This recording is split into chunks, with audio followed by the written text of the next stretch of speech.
자, 오늘서부터는 이제 임피던스 얘기를 할 겁니다. 그동안 했던 거를 크게 정리해 보면은 제가 이제 크게 첫 번째 파트 1으로 해서 레벨, 이드, 볼륨에 대해서 얘기를 했고, 그 다음에 두 번째 파트로 신호의 전송과 이때에 따른 그라운드에 대해서 유의해야 할 거를 강조해서 말씀을 드렸고, 이번에 이제 오늘서부터 임피던스 얘기를 할 겁니다. 근데 이 임피던스는 좀 얘네들과는 다르게 조금 어려우실 수도 있어요. 왜냐면 레벨은 일단 레벨 미터기를만 봐도 눈으로 보이죠. 그 다음에 귀로도 들리거든요. 그 다음에 신호의 전선과 그라운드, 이거는 계측기를 들이대면 또 알 수가 있는 부분인데, 이 임피던스라고 하는 거는 일단 눈에 보이지 않고, 계측을 해도 아주 특별한 계측기 아니면은 계측도 안 되는 부분이라, 약간 이제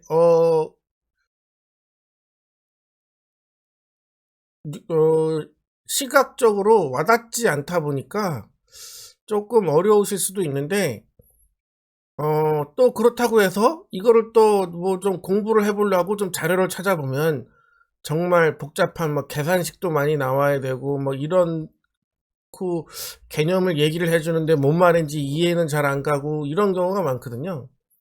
그래서 제가 임피던스에 대해서는 뭐 저는 이제 취미생활로 진공관 앰프를 회로 설계도 하고 하다 보니까 이제 뭐 입출력 임피던스를 수시로 많이 계산을 하지만, 오디오 엔지니어가 뭐 장비의 입출력 임피던스 회로 설계에 대해서 아실 필요는 전혀 없지 않습니까? 그렇지만 우리가 오디오 시스템을 꾸밀 때, 오디오 시스템을 꾸밀 때 우리가 반드시 알아야 할 임피던스 개념에 대해서 요 정도 선에서 말씀을 드리는 게 가장 좋을 것 같습니다. 복잡한 계산식 절대 말씀드리지 않을 거고요. 이렇게 알고 계시면은 뭐 오디오 시스템을 구성하는데 알고 계시면 좋은 것들, 그리고 반드시 알아야 될 것들에 대해서만 말씀을 드릴 거니까 너무 어려워하시지 말고 따라와 주셨으면 좋겠습니다. 자, 그러면 임피던스 얘기를 해보도록 하겠습니다. 자, 우리가 전자회로적으로 임피던스가 뭘까요? 이거는 전류의 흐름을 방해하는 정도를 수치화한 거죠. 그래서 우리가 뭐 중학교 때 뭐 오음의 법칙 해가지고 V는 IR 많이 배우고, 뭐 이때 R 값은 뭐 전류의 흐름을 방해하며 단위는 오음이다, 뭐 요런 거 많이 배웠지 않습니까? 여기 이제 직류 임피던스인데 결론적으로는, 그래서 얘도 이 저항도 전류의 흐름을 방해하는 성분 중에 하나죠. 전류의 흐름을 방해하는 이 정도를 수치화해서 나타낸 거고요. 이때 단위도 역시 우리가 중학교 때 배웠던 오음을 쓰고요.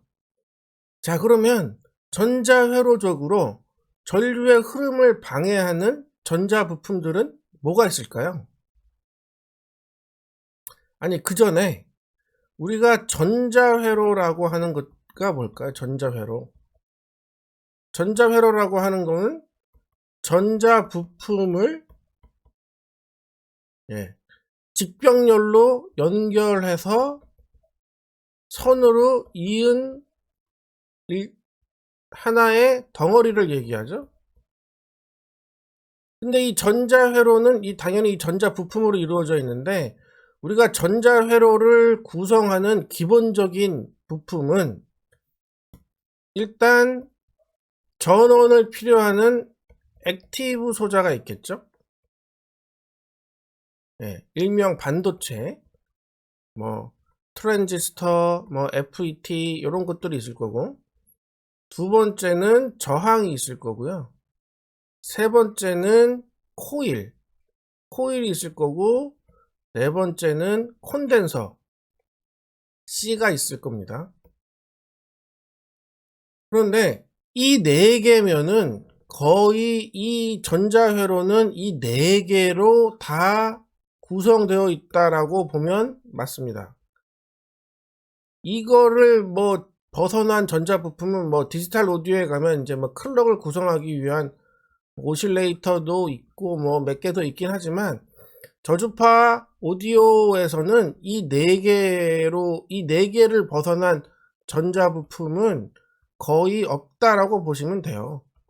물론 뭐 빛을 내는 뭐 LED도 있고 뭐 거기에서 그 지난번에 말씀드렸던 센서 같이 뭐 저항값이 변화하는 뭐 센서도 있지만, 기본적인 구성은 반도체로 이루어진 액티브 소자와 저항, 코일, 콘덴서, 이게 기본이거든요.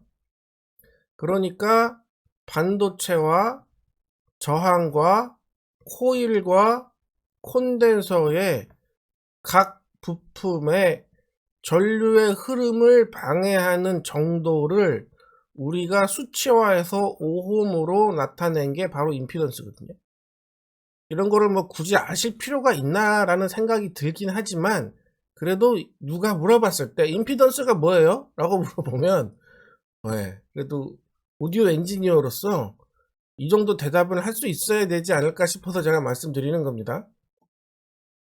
그러면 이 전자회로에서 이 저항 R, 그 다음에 코일 L, 그 다음에 콘덴서 C가 갖는 전류의 흐름을 방해하는 정도를 수치화하면 이 각각의 부품들이 갖는 임피던스가 되는 건데, 이 개별적으로 한번 잠깐만 말씀을 드리도록 할게요. 먼저 R, 저항은 우리가 저항이 갖는 전류의 흐름을 방해하는 정도를 유식한 말로 리지스턴스라고 하고, 그 다음에 L이 갖는 전류의 흐름을 방해하는 정도를 우리가 인덕턴스라고 하죠. 인덕턴스라고 하고, 그 다음에 콘덴서가 갖는 전류의 흐름을 방해하는 정도를 캐패시턴스라고 하는데, 이 리지스턴스는 모든 주파수에 관계없이 DC, AC 모두 전류의 흐름을 방해합니다. 어떤 주파수가 됐건, 그러니까 쉽게 얘기해서 어떤 주파수가 됐건, 그 다음에 DC가 됐건, 어떤 주파수를 갖는 AC가 됐건 모두 전류의 흐름을 방해하고요. 그 다음에 인덕턴스는 우리가 전자회로적으로 이렇게 표시를 하는데, 얘네들은 우리가 DC가 있고 그 위에 교류가 이렇게 올라타 있으면, 인덕턴스는 출력 측에서 보면 직류는 그대로 이렇게 잘 빠져나와요. 근데 교류는 잘 흔들리지 못해서 잘 이렇게 못 빠져나오거든요. 그래서 얘네들은 교류는 잘 통과를 못하고, 직류는 통과를 아무런 장애물 없이 통과를 잘해요. 그러니까 이거를 유식한 말로 표현하면, 괜히 어려운 말 써서 사람들 자꾸 이해 못하게 하는데, 그러니까 그냥 교류는 잘 통과 못하고 직류는 통과 잘해, 이거거든요. 이거를 유식한 말로 표현하면 DC적으로는 임피던스가 매우 낮고 교류적으로는 임피던스가 매우 높다, 이런 뜻이에요. 별것도 아닌데 괜히 DC적으로는 임피던스 낮고 교류적으로 임피던스 높고 괜히 어려운 말 쓰는데, 나는 좀 이렇게 전자회로 공부하면서 좀 이렇게 어려운 말 좀 안 썼으면 좋겠어요. 그 다음에 캐패시턴스는 뭐 이렇게 거꾸로죠. 거꾸로라서 기호적으로는 이렇게 표시하고, 리지스턴스는 이렇게 표시하는 건 다 아시죠?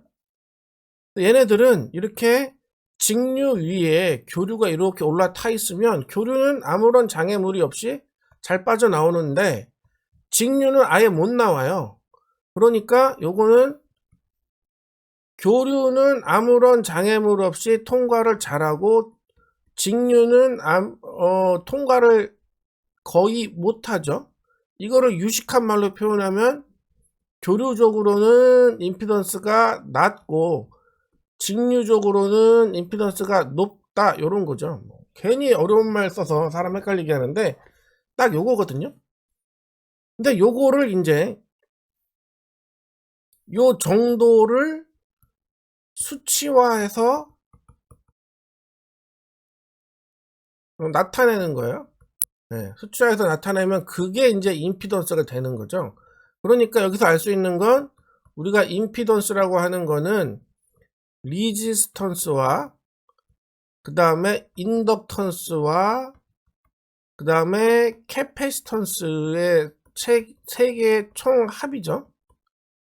네, 그 다음에 회로적으로는 여기에 이제 나중에 설명드리겠지만 반도체 소자가 갖는 또 임피던스 자체 내부에 임피던스가 있겠죠. 그런 것들이 이제 직병렬로 다 묶이면서 회로의 임피던스라고 하는 것들이 또 이제 회로 임피던스가 이제 다 요런 것들이 다 합쳐져 가서 발생을 하겠죠.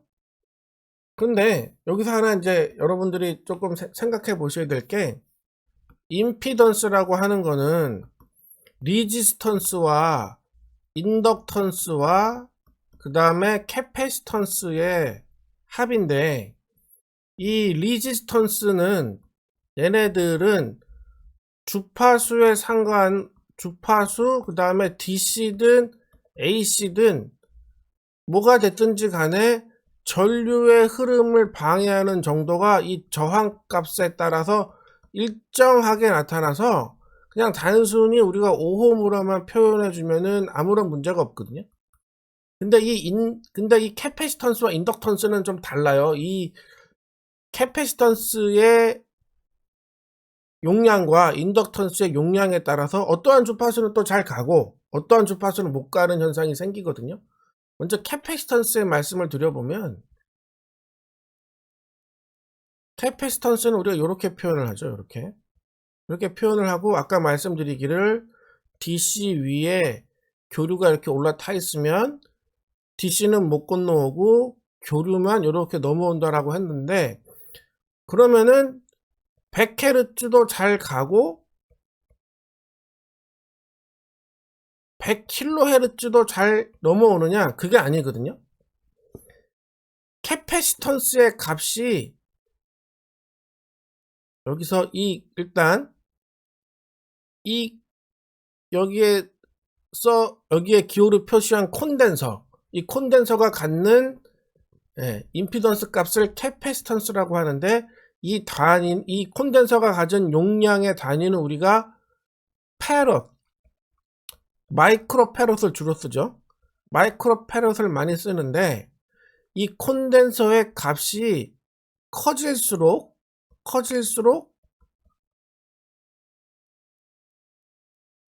저주파가 잘 가고요.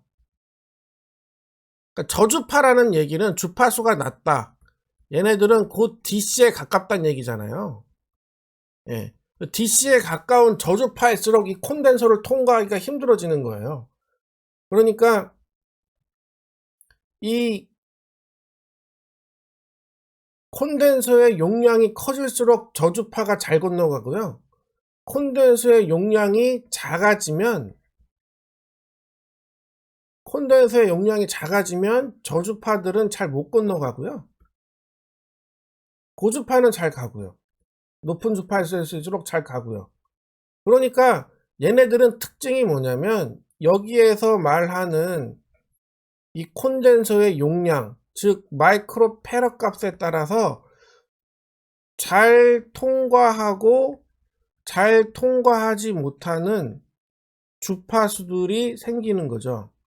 그러니까 다르게 표현을 하면 이 마이크로 페럿 콘덴서의 용량 값에 따라서 잘 통과하는 주파수 대역과 잘 통과하지 못하는 주파수 대역들이 생긴단 말이죠. 이렇게. 그래서 이러한 특성을 이용해서 우리가 이 콘덴서와 저항을 붙여서 이렇게 해가지고 우리가 필터용으로 많이 우리가 쓰죠.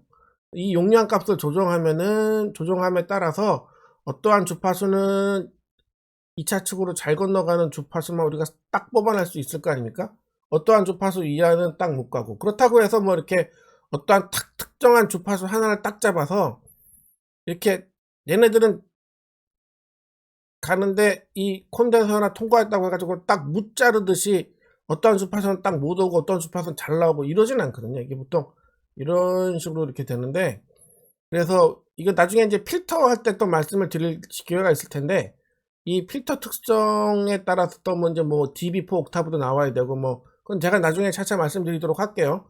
이렇게 이러한 식으로 이렇게 형성이 돼요. 그래서 얘네들은 반드시, 내가 이걸 왜 이렇게 복잡하게 얘기하냐면, 캐패시턴스는 반드시 우리가 수치화할 때 이 캐패시턴스의 용량 값에 따라서 잘 통과하는 주파수와 잘 통과하지 못하는 주파수가 생기기 때문에 반드시 주파수가 고려돼서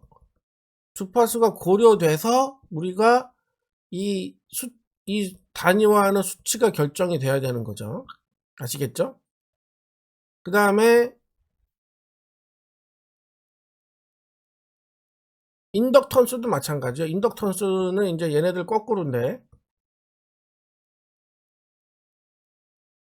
인덕턴스는 기호를 요렇게 그리지 않습니까?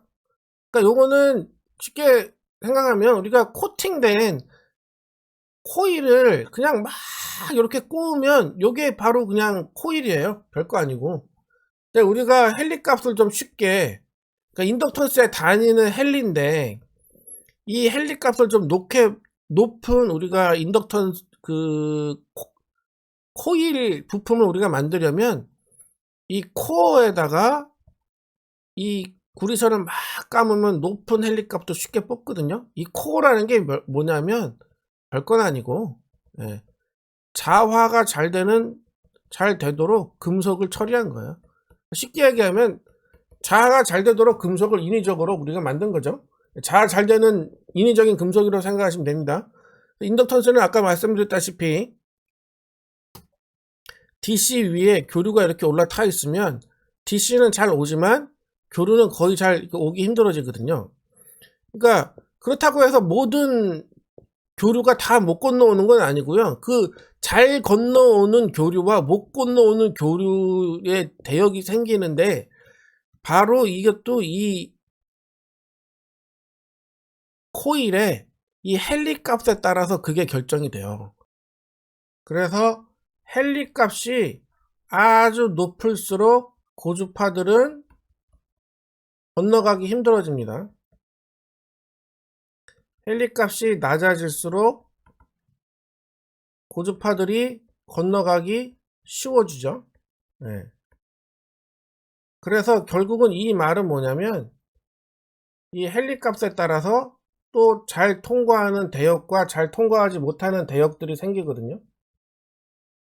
그래서 얘네들도 나중에 보시면 알겠지만 필터용이나 평활용으로 이제 많이 쓰는데, 제가 나중에 이거는 이제 필터 얘기할 때, 스피커의 크로스오버 네트워크 얘기할 때 이제 말씀을 드릴 건데, 어쨌거나 뭐 지금은 그게 중요한 게 아니고, 어쨌거나 이 인덕턴스의 용량 헨리 값에 따라서 잘 통과하고 잘 통과하지 못하는 주파수 대역들이 생기기 때문에 반드시 프리퀀시가 고려돼서 우리가 수치화를 해줘야 되겠죠. 요 리지스턴스는 단순히 그냥 오음으로 이렇게 표시하고요. 그 다음에 인덕턴스는 학교 때 배우셨죠? 오메가 L은 2파이 FL, 이 헨리 값에다가 이 주파수, 그래서 기호로 우리가 그 용량을 표시할 때는 대표적으로 우리가 요거를 주파수는 워낙 뭐 어느 주파수로 딱 우리가 통일을 해야지 되니까, 보통은 우리가 1kHz를 기준 잡아가지고 이렇게 표시를, 요에서 나온 값을 우리가 오음으로 표시를 하고요. 그 다음에 캐패시턴스는 이렇게 되죠. 학교 때 배우셨죠? 요렇게 되고, 얘네들은 그다음에 우리가 보통은 요 주파수는 1kHz로 잡아가지고 우리가 보통 용량값을 표시합니다. 그 다음에 콘덴서의 단위는 마이크로 패럿 해가지고 이렇게 오음으로 표시를 해서 이 세 개를 썸해서 더한 거를 이제 오음을 붙이고 요게 이제 임피던스가 되는 거죠. 아시겠죠? 근데 회로는 전자회로라고 하는 것들은 우리가 뭐 필연적으로 전기가 들어가는 액티브 소자들은 액티브 소자가 들어가는 거는 이제 반도체 소자가 들어간다는 얘기고, 이 반도체 소자에도 자체적으로 가진 임피던스가 당연히 있겠죠. 전류의 흐름을 방해하는 정도가 내부 임피던스가 있을 겁니다. 여기에 이제 L, R, C가 이제 직병렬로 막 결합이 되면서 이 회로가 갖는 이쪽 출력 측에서 바라본 임피던스가 생기겠죠. 그거를 우리가 이제 출력 임피던스라고 하고, 그 다음에 또 마찬가지로 장비 내에서 반도체 액티브 소자와 함께 LRC가 결합이 돼서 만들어진 전자회로에 이쪽에서 바라본 임피던스가 있을 거고, 그거를 우리가 이제 입력 임피던스 이렇게 부르는 거죠. 뭐 별거 아니에요. 근데 괜히 보면 말을 너무 어렵게 해가지고 사람들이 참, 이 초보자들은 보고 이게 뭔 말이야 그 막 너무 지레 포기하게 만드는 게 있는데, 이게 사실은 임피던스가 저의 경험상으로 봤을 때 이게 우리가 오디오 시스템을 구성함에 있어서 반드시 고려 내지는 염두에 둬야 되는 상황이거든요. 근데 이런 거에 대한 고려 없이 너무 설계를 좀, 나쁜 말로 하면 주먹구구식으로 하는 경우들을 좀 많이 봐서 그거는 좀 아닌 것 같아서 임피던스에 대해서는 제가 조금 강조를 드리고 싶은 부분이 있긴 있어요. 당장 이거를 몰라도 우리가 뭐 믹싱을 하거나 뭐 음악 편집을 하거나 이런 데는 별 문제가 없을지 몰라도, 우리가 이거를 뭐 시스템을 구성을 하거나 신호를 분배한다거나 아니면 장비끼리 연결을 할 때는 반드시 임피던스를 염두에 둬야지만 우리가 오류를 범하지 않을 수가 있거든요. 잘못하면 내가 몰라서 이 시스템의 특성을 많이 저하시킬 수가 있거든요. 그래서 좀 알고 계시면 여러모로 도움이 많이 되실 거고, 또 반드시 알아야 되실 부분들이 있어요. 그래서 이번에는 임피던스의 첫 출발로 제가 왜 이렇게 말씀을 드리려면, 결국은 출력 임피던스와 입력 임피던스에 대한 개념을 말씀을 드리려고 이렇게 얘기를 한 겁니다. 우리가 뭐 장비를 가져다가 시스템을 구성하고 장비들을 가져다가 오퍼레이팅을 하는 사람들이지 장비를 개발하는 사람들은 아니잖아요. 그러니까 뭐 장비 내부에 있는 회로에 각 소자들의 각 단에 뭐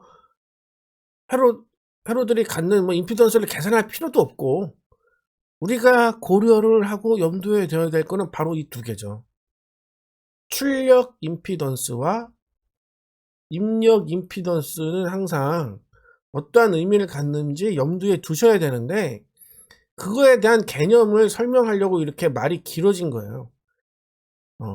조금 오늘은 이제 음향과는 상관없는 좀 약간 전자회로 공학적인 부분이 됐는데, 저는 뭐 취미로 전공관 앰프 설계를 많이 하다 보니까 임피던스 계산을 많이 하지만 여러분들은 그러실 필요 전혀 없잖아요.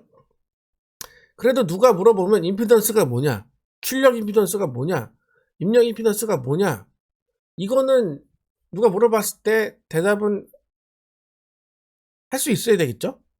그리고 요러한 개념을 알고 계셔야 출력 임피던스와 입력 임피던스에 대한 개념들을 알고 계셔야 시스템을 구성하는 데 많이 도움이 되실 겁니다. 예, 그러면은 오늘은 여기까지 하고 다음 시간에는 이 입출력 임피던스에 따라서 신호 전달 특성이 어떻게 변화하는지를 설명을 드리도록 하겠습니다. 감사합니다.